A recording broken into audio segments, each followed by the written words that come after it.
Okay, let me see if I got this right. Chloé Messdaghi is with us. Did I get that? Yes, you did. You did very Great. well. Awesome. Thanks for coming on the show, Chloé. So let me introduce myself first. My name is David Lee. I am a volunteer for a cybersecurity nonprofit. And by the day, I am a cybersecurity instructor for a private school to help people get into the field. So today we have Chloé with us, very excited. Chloé is the chief strategist at Point3 Security. So I'll let you introduce yourself. I'm sure I can't really do it justice here. Well, thanks for having me on here, David. All right. Well, about myself, I am the chief strategist over at Point3 Security. That is my day job. But my outside role that I do across the field, if you were to put all the things that I do, is that I'm an InfoSec advocate and activist.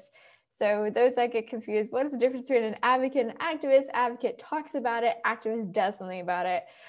So that's kind of what I do. I also run a couple organizations. So one is WoSEC, which is for women non-binary all around the world that are interested in getting into security and are already in security. It's a way to network with each other, and it's free. And then we have WeAreHackerz, which is for hackers all around the world that represent as marginalized genders. And we are free, once again, for anyone who's identifies as a marginalized gender. They're more than welcome to join us.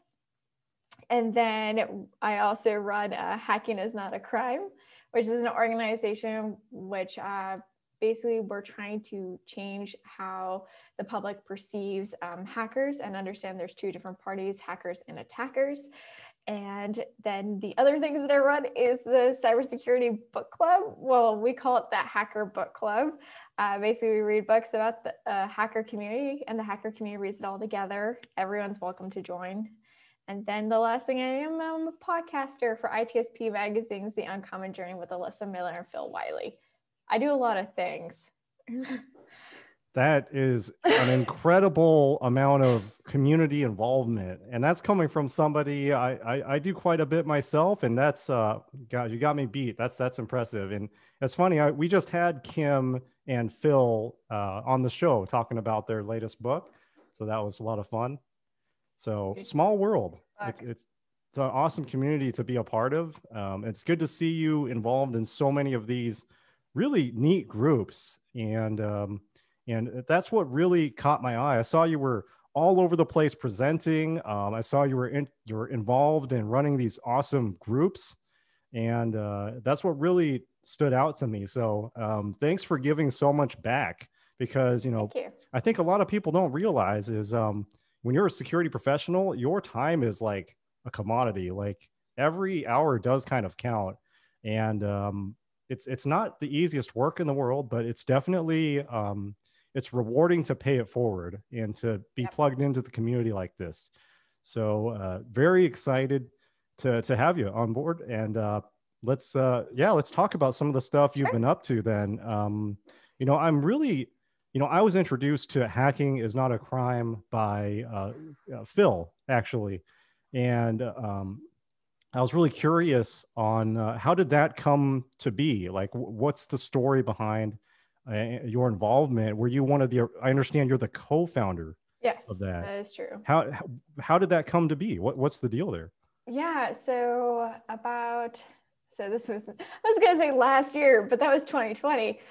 In 2019, I was giving talks around this organization that's being formed outside of BugCrowd, but still part of BugCrowd, called Disclose.io, which basically brings vulnerability disclosure to the front for all organizations to practice. So then hackers can basically let you know you have a vulnerability and what's in scope, what's not in scope. So everyone kind of is in the same page when participating in vulnerability disclosure. Yep. And I got involved in that because I started realizing how only like 94% of the Forbes Global 2000 list don't have a vulnerability disclosure policies. So how are hackers supposed to let people know about vulnerabilities, but also be taken seriously? Because most of the time when hackers are approaching an organization, they don't find vulnerability disclosure policies anywhere. They don't know who to contact. And then that could be hours, days, and weeks to contact someone when already you're concerned of when you do contact someone, what does that entail later down the road for you? Because Sure. hackers don't have rights.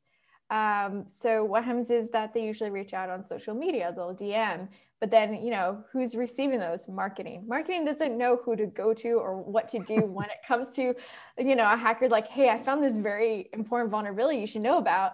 They're just thinking this person is trying to get money off of me. This could be a bad PR situation. Next thing they know, they're handed a lawsuit or a threat of a lawsuit.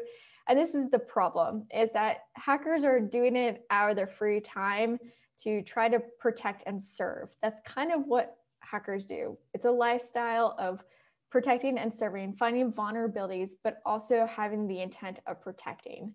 And so what's happened is that there's no rights right now. So attackers are, you know, they're going crazy over this because they're like, well, if hackers don't have rights, then why am I staying on the good side when I can make a little bit more money, perhaps? Or just, you know, if everyone's going to see me as an attacker, I might as well act like an attacker and get some money out of this. And so that's one of the things, is that I kept seeing this revolving door of people entering this space and realizing that they're still being seen, even if they're protecting and serving, they're still being threatened.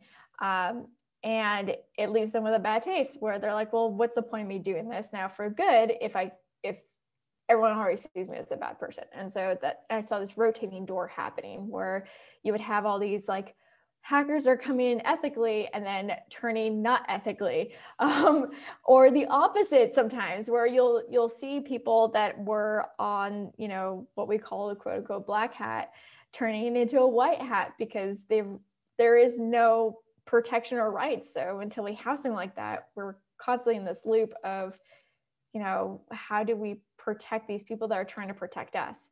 And so these beliefs that people have about the hacker community has really impacted us a lot, to a point where, you know, it keeps us unsafe. Where when we really question whether or not to release but to disclose a vulnerability, we really think this through, because 1 out of 4 of us will do it, but that's 3 out of 4 are not going to. So that leaves you open for an attacker to take advantage of you.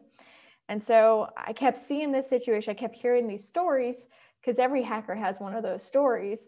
And I was like, I want to fix this. How am I going to fix this? And so I created a talk, and I gave a talk at RSA conference last year about hacker rights, talking about all the issues right now around trying to get hacker rights. And you know what? I was there. I was not at your talk, but I was at RSA 2020 in San Fran. Nice. Yeah. There was like the last conference before COVID-19 took over. It was just hand sanitizer back then. That was I know, it. right? Yeah. I just remember like my mom like, wear a mask, and I'm like, well, the CDC doesn't recommend it, so I'll just wear hand sanitizer. And then I got sick 2 weeks later. But yeah, and from that talk itself, that's when I decided to put together a petition, so then people would start seeing that there's 3 big parties there. We have legislators, we have organizations, and then we have the media. And all 3 of those are major players to getting rights, because rights are going to be based around how the public perceives us and these socially constructed beliefs of what hackers are. So then I did this petition, got loads of signatures, and then I wanted to take the next steps and actions. Now, the thing was that I realized after creating other organizations, it's better to do it with another person, because it's a lot of work. Like, a lot of people don't know it, but when you create an organization, it's a lot of work, it's a lot of commitment, it's a lot of time. And I kind of kept looking around, seeing who would be a good person. And I came across this slogan, "Hacking is not a crime," which is, you can find the stickers around. And I reached out to them on Twitter.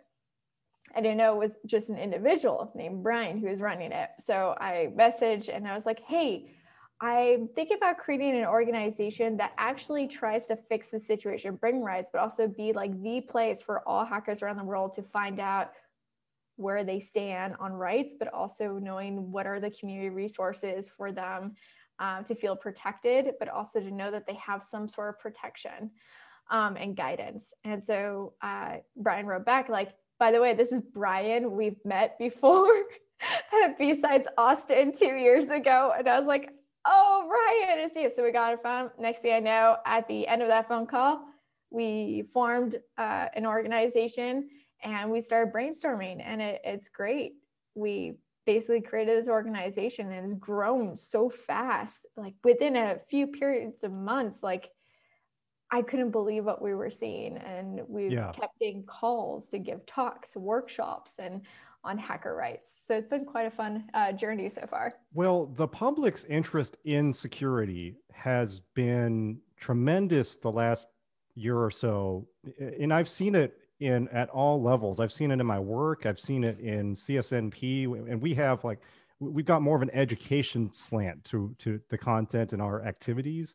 But it seems like the world is now watching how we're finally starting to think more seriously about what are the structures in place that incentivize the correct things in the security of our technology. And so this seems like a natural extension of that, where we're maturing our thought process surrounding how do we as a society handle security in a way that moves us forward, instead of applying broad brushstrokes to a type of person and then labeling people this hat or that hat.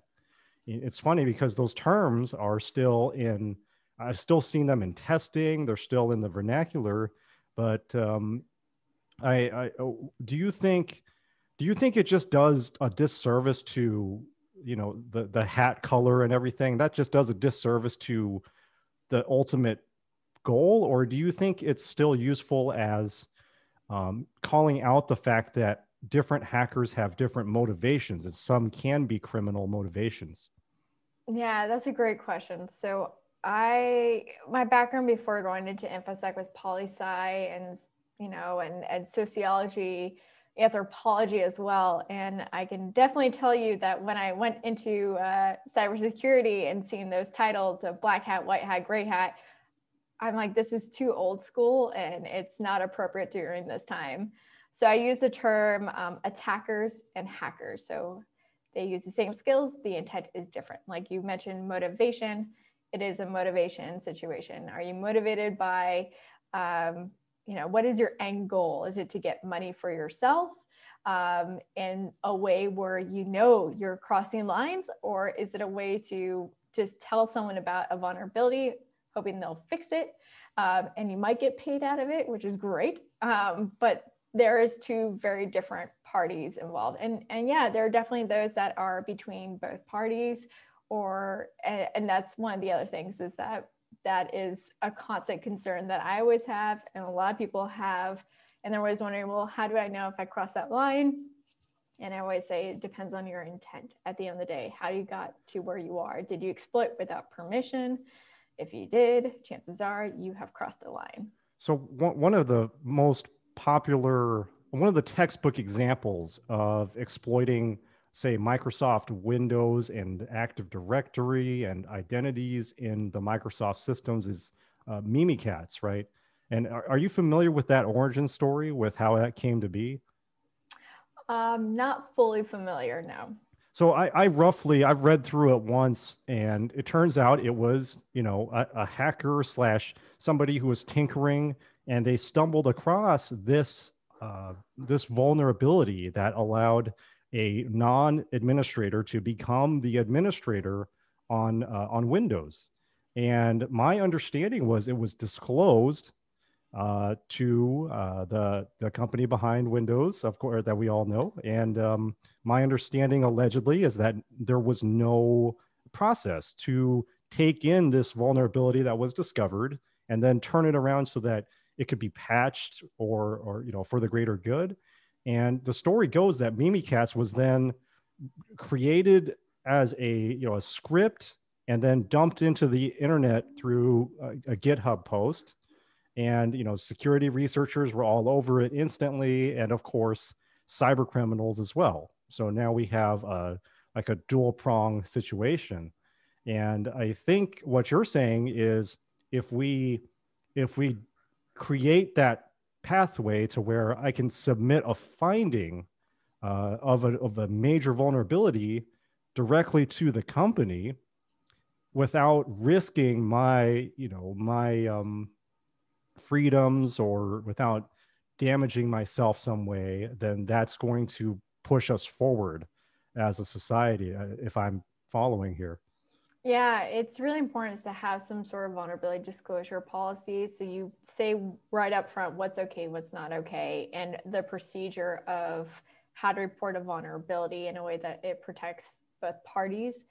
But that also means that in your company internally, you have a structure in place that people know who to contact, go to when someone is trying to disclose a vulnerability. Because I think that's the other issue, that there are vulnerability disclosure policies out there, but they're really hidden to find on their website. And so what ends up happening is people contact them via social media. Facebook sometimes is one of the ones besides Twitter, and messages them, and then it never gets to the actual person that's supposed to. And that's something we also saw in a recent one.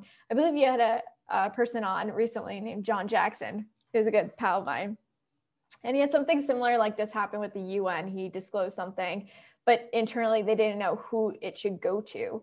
And so it got passed to one person to another. And then finally it got to one particular person who was brand new at it, but took the time and started contacting people internally to know what to do, what's the next steps forward. So as long as you have a structure in place, that's really important. So when you're about to launch a vulnerability disclosure policies, have a structure, make sure that every employee is aware of who to go to when someone's trying to disclose something. Especially marketing needs to know that the most.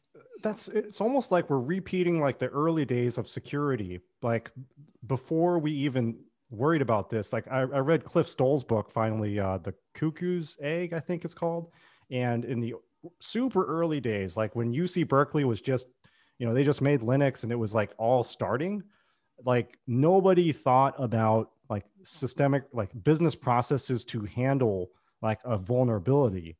And so his story goes like he starts escalating this to all these different government entities, and they just essentially play past the hot potato because there's not like a standardized way to take this in and then do something about it. So half the battle early on, when you don't have the maturity in your processes, is to just figure out who this is supposed to go to. So I believe it.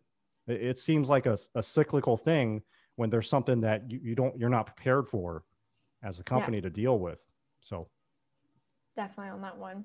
And it's always the people that first start with the vulnerability disclosure policies. It's always seems to be the issue is that they didn't tell everyone else.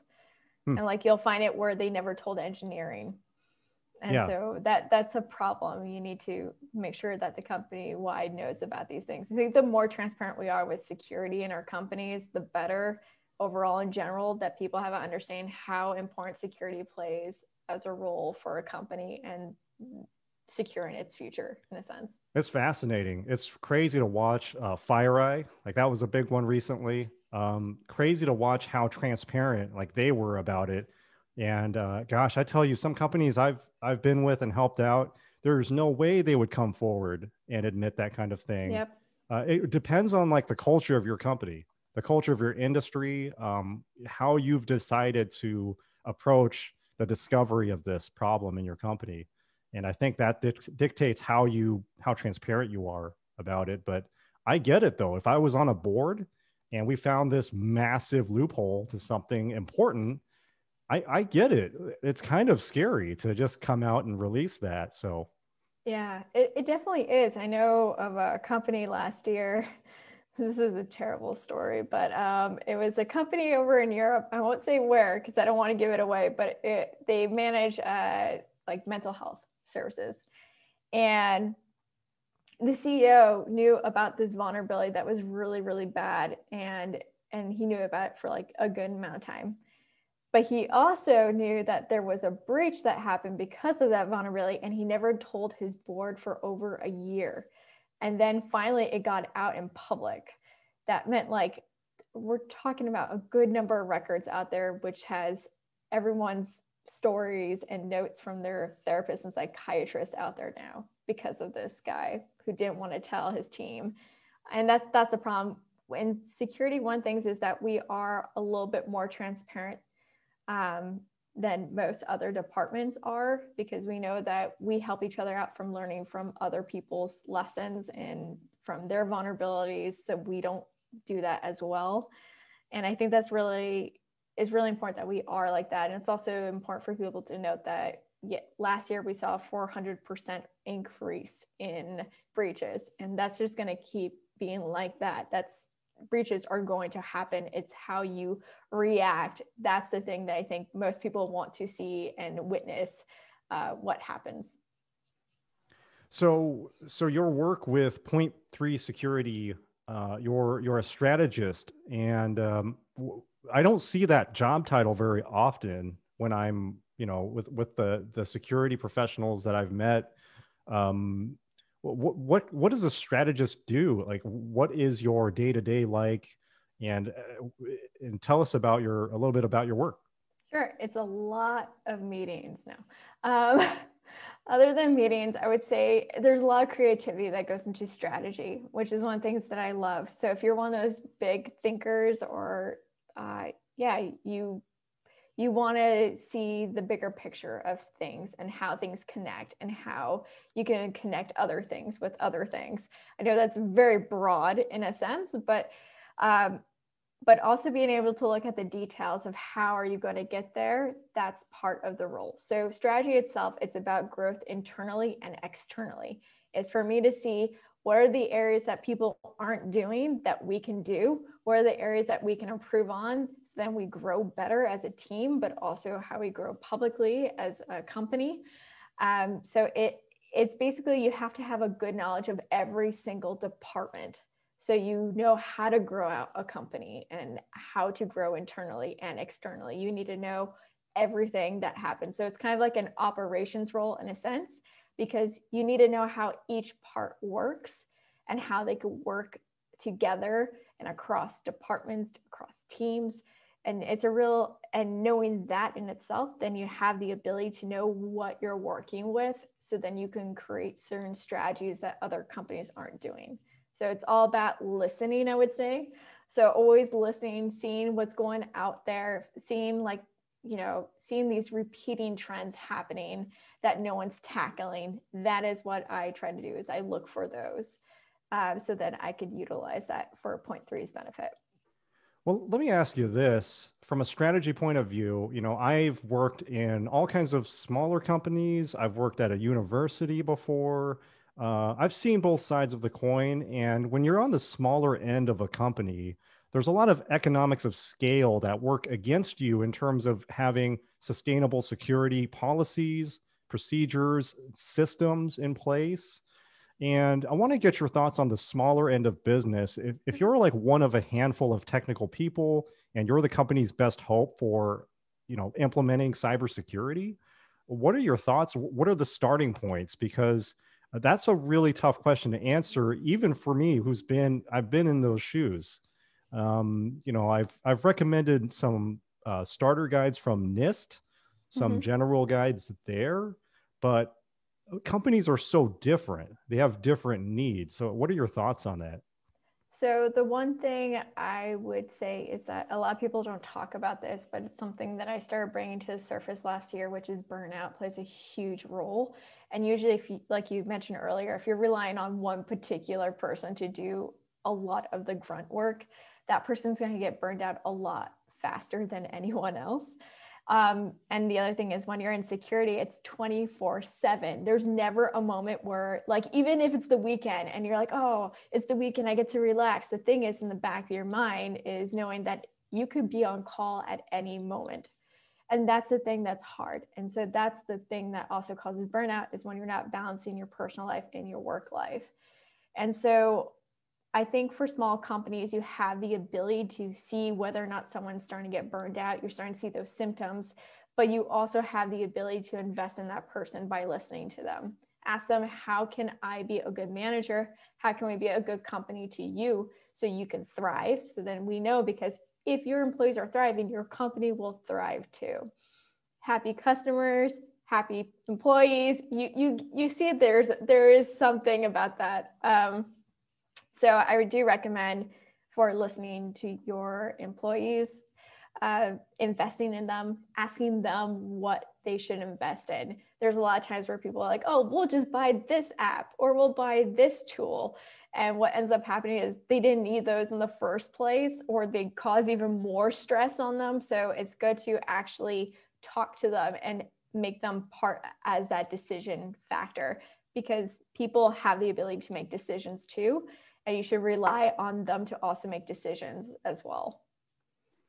Yeah, I agree. Is having the right person in that spot to where they're not acting like this lightning rod and then doing it all themselves is important. That was like the first, after a year of trying to solo an IT role for a company, my previous company, it was like burnout city. So we had to scale up out of necessity.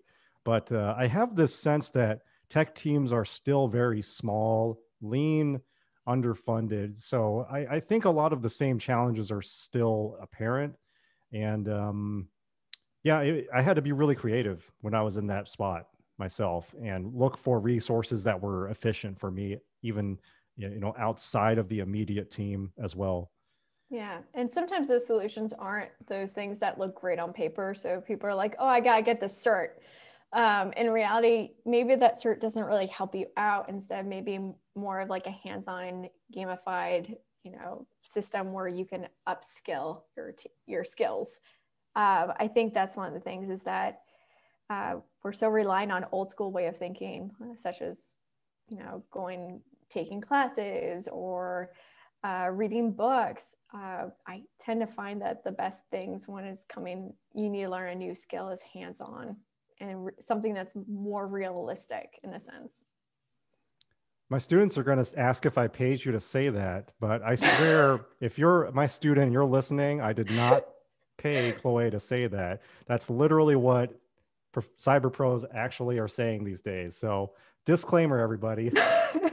We care more about your experience and if you're a runner. And what I mean by that is like, that's the one thing I've learned in the past 2 years is be a runner. If you're going to work at a startup, you're going to have to be a runner.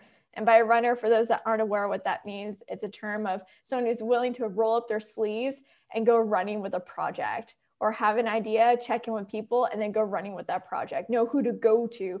A runner is someone who has the ability to know what to do next. And if they don't, they ask the right people. Runners are really important. Yeah, that I never put a word to that concept, but I learned that really on was like the autonomy in a smaller company is so high. And if you can really rise to the occasion and make the call and be effective, it's something you don't get to do in bigger teams. So I think that's really what's made my roles in that position, that kind of position, more fun. Also more work. Yeah. As well, I mean, it turns out. it is. I mean, startups, you get burned out a lot faster than like working at a major company because you're wearing multiple hats. And if you don't think you're wearing multiple hats, you definitely are wearing multiple hats, or else you're going to be getting another hat soon. But that's just kind of like the reality of startups is that you aren't put into a box and you just work in that box. You have to know how other departments work and kind of learn a little bit of how each department works so you can do those things too. Yeah, I agree. I've been a big advocate of just putting yourself in different environments, different challenges, and just growing that way. Like that's where I grew the most, was just having to think super creatively. Like, how do I get over this problem with limited resources? Not this massive budget and this amazing commercial product. So a lot of what I teach in my classes is just open source security stuff. That people can, if you're a determined personality and you don't mind dealing with bugs and problems, then you can make an open source product work for you. But it's not this like self-driving car. It's not like this off the shelf shiny thing that claims to solve all of your problems. So I've been super pumped that open source has taken off, because I tell you, I have an engineer in my family, and a long time ago, he was telling me open source, David, is never going to take off because nobody makes money off of it. So if there's no financial incentive, how do you incentivize people to put up with all of those hours of bugs and development costs and everything. And lo and behold, open source has completely taken off, especially with, I would say it feels like GitHub is like the single biggest reason.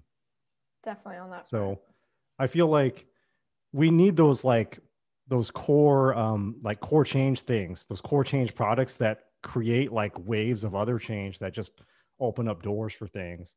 So I hope that's the case with that with Hacking is Not a Crime, because I really think that our narrative of good guy, bad guy, like person in a hoodie typing stuff, like it needs to really, like, we need to evolve, because right now it feels to me like we're almost with technology, we are so aggressive with adopting and developing technology, and only now are we appreciating the security ramifications of what we create, like the things that we make.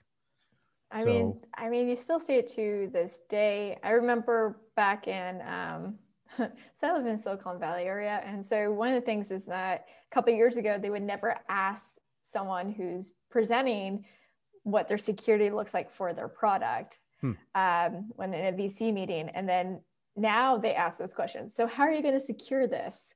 Nice. And that's really good to see and hear. Chloe, you were saying you're seeing a shift in clients you work with and the social dialogue. Yeah. So besides VC starting to incorporate security practices when looking at companies to invest in, but also we're seeing more companies realizing that they need to start looking into any applications that they take on.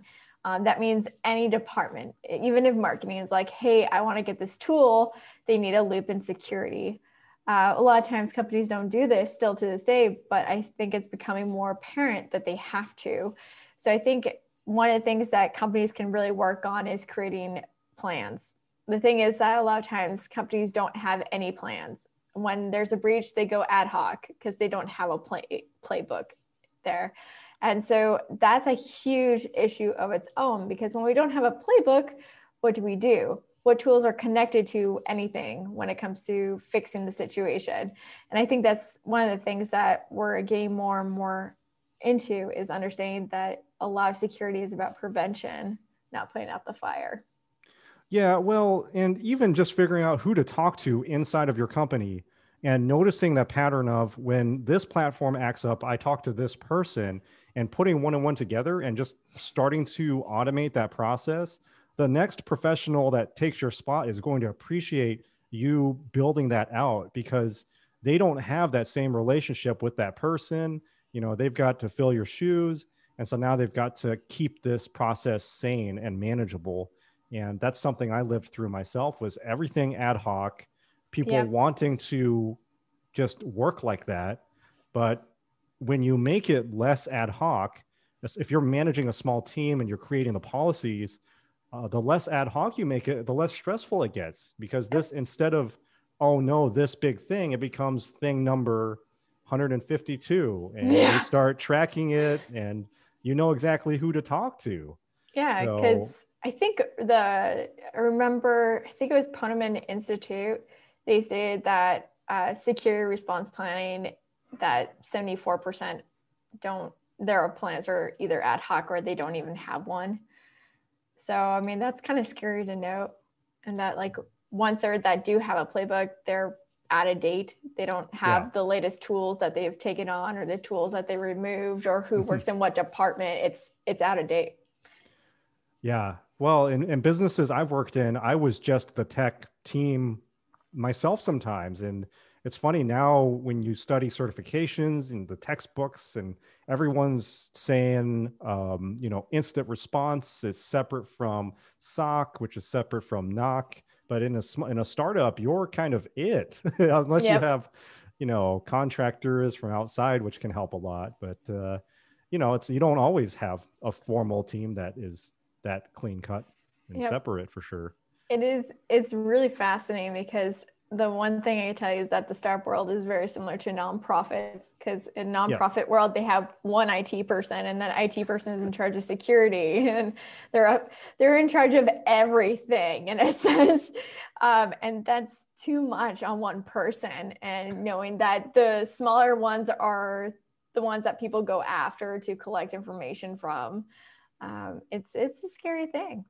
Yeah, it is. You know, it's tough too. When you're running a business, you only have so much budget. You can't just, it's really tough. You know, security pros these days are command a hefty price tag, and it's really tough. Scaling that stuff up or up and down is a challenge in itself. But I see you've got a ton of management experience, and that's kind of where I was kind of in that role for a few years, so I can relate to your experiences quite a bit. But how did you get from, who you were years ago to strategist for a security company?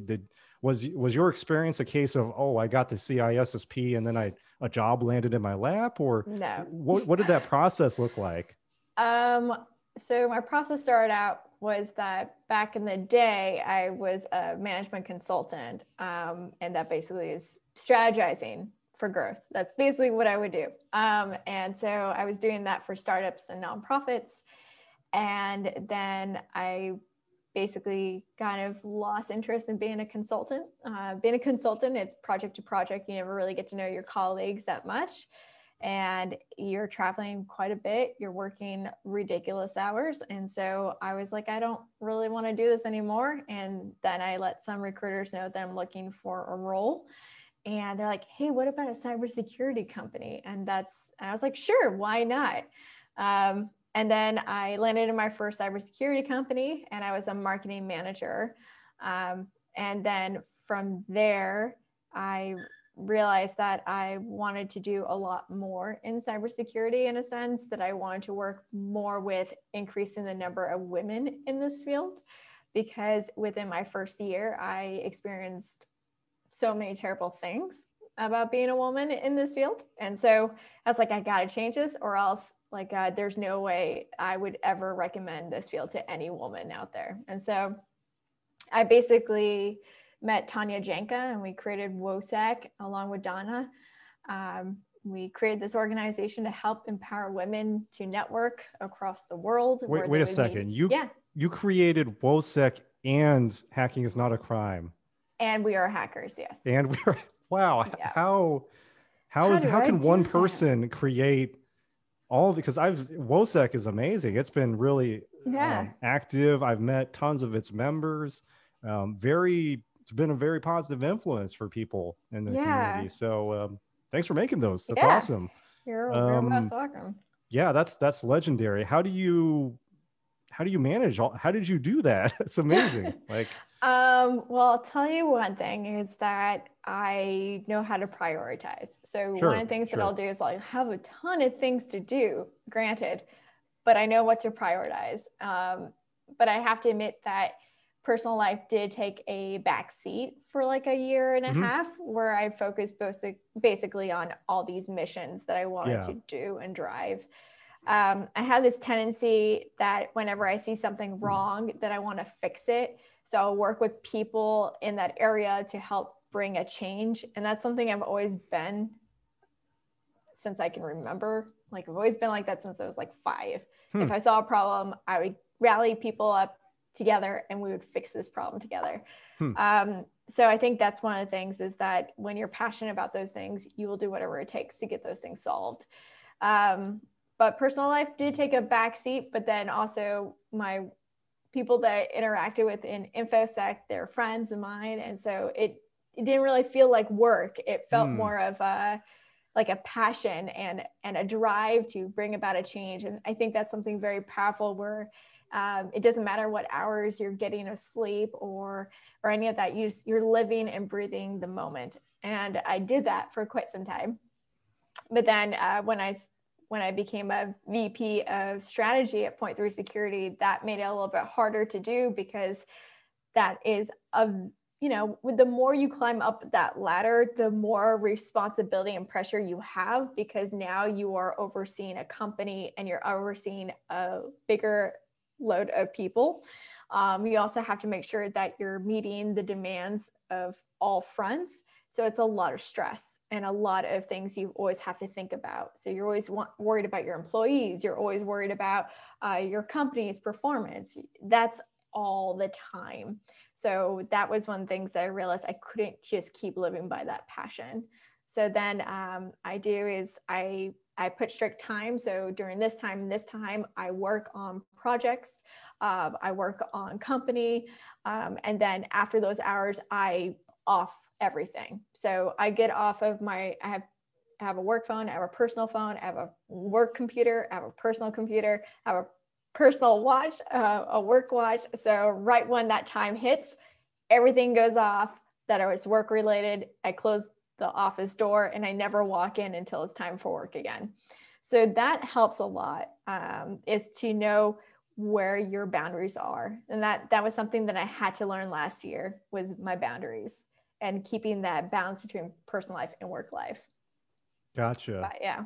That's hard to do these days, especially if you have been working from home like me and you're adjusting coming from like an on-prem job. Yeah. And when you work from home, everything's one place. It's like all just kind of like, where is work? It's just kind of there all the time. Yeah, it's unfortunate. It really is. I think I used to love working from home, but then I also, at the same time, there's a part of me that misses going into an office, because when you go into an office, there's a separation there. Mm-hmm. When you're working from home, there's no separation. Your work is your home is your work. And so that's kind of like a hard part right there. So anything that you can do to divide those two parties, that's so important to do for managing burnout, but also to know that you don't feel overwhelmed in a sense, and you don't let one take over the other.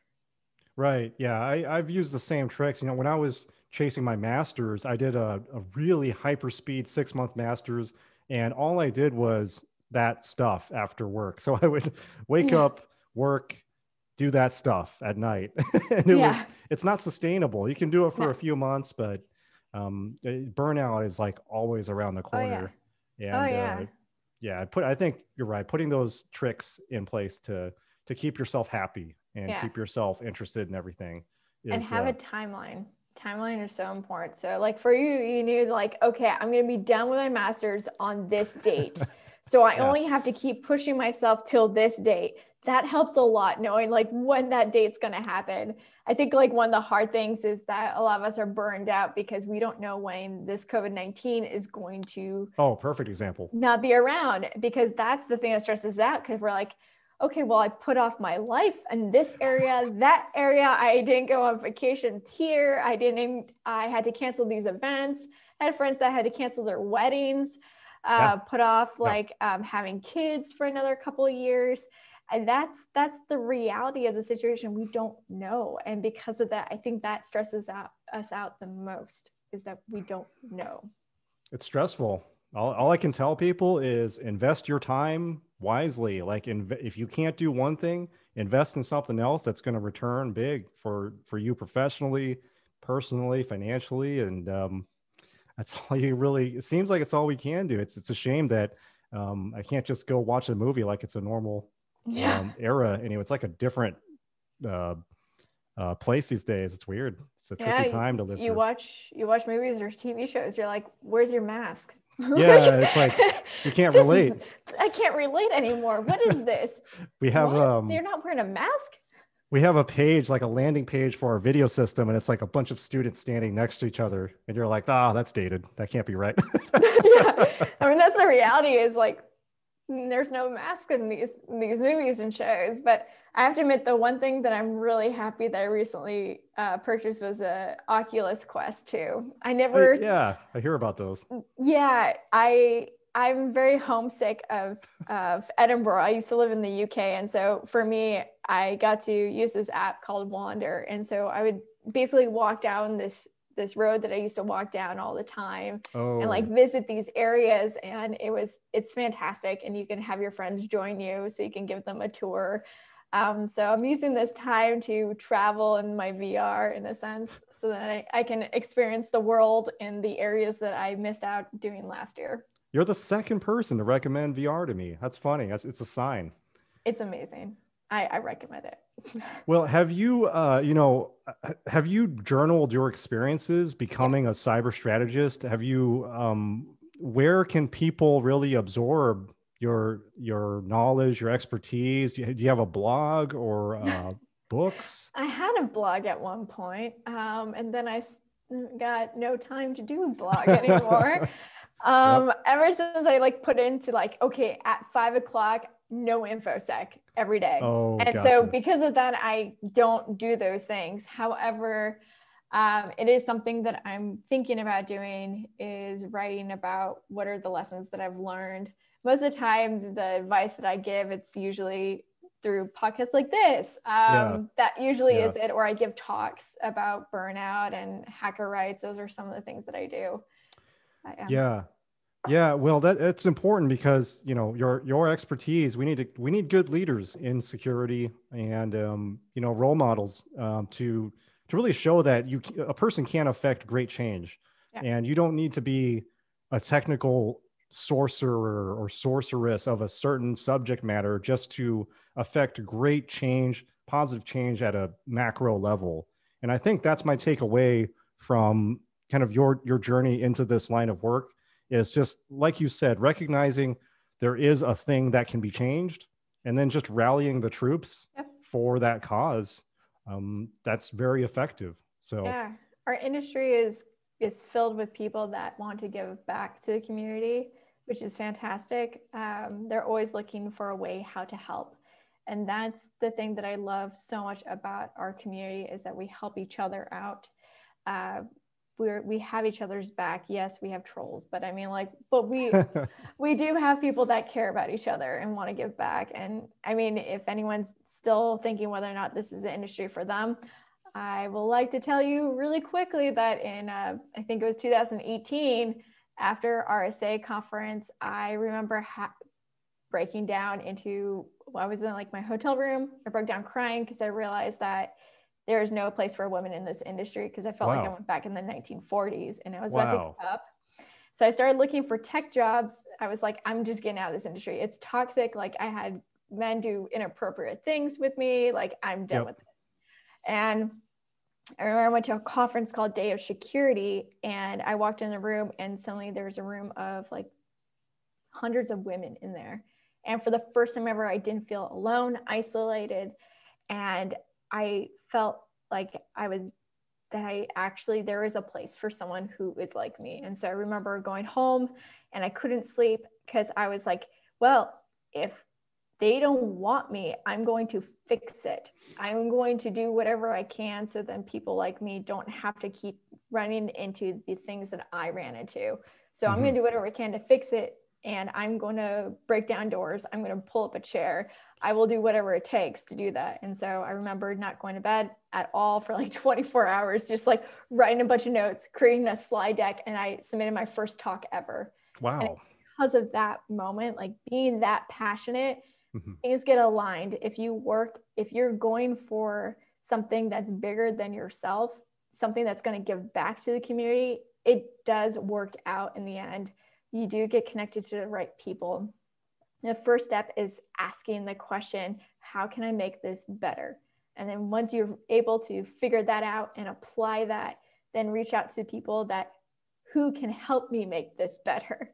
And then from there, you're able to grow out your vision. So it's all about giving back to the community. The community will be there to serve you and protect you and have you. And just note that you should never feel alone or isolated. We have each other's back. And there's great organizations that are there for you too, if needed.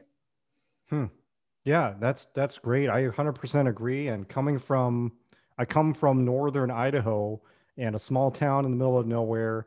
And I always consider myself an accidental tech professional. I never came from this tech world. I never considered myself or identified myself with it. and helping just regular people, helping small companies survive obnoxious, ransomware attacks from script kiddies. It just seems like it's way more difficult than it needs to be. And for the average company to survive a cyber attack. And it's cool to see people banding together and, pooling knowledge, creating open source solutions, and just kind of raising the bar. That's been exciting to be a part of for me. So definitely can relate. Well, I won't keep you, Chloé. Where can people reach out to you if they want to get engaged with your work? You can go to my website, chloemessdaghi.com.